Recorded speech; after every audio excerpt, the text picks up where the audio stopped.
ची भरती प्रक्रिया जी नियोजित होती आज तारखेपर्यंत ते प्रक्रिया आज दुपारी संपूर्ण झालेली आहे।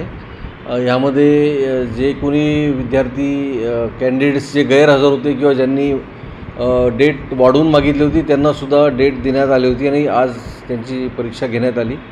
या व्यतिरिक्तसुद्धा आणखी कोणी राहिले ज्यांनी विनंती केलेली आहे किंवा मेल केलेला आहे अशा उमेदवारांनासुद्धा 1-2 दिवसानंतर संधी देण्यात येईल आणि त्यानंतर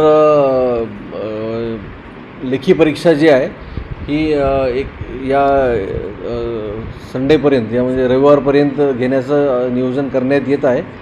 लवकरच याची डेट जी आहे उमेदवारांना जे पास झालेले आहेत क्वालिफाय झालेत ह्या लोकांना कळवण्यात येईल।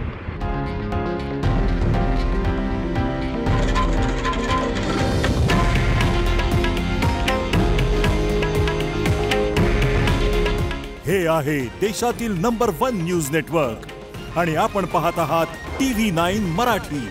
काळजी तुमची, हित महाराष्ट्राचं।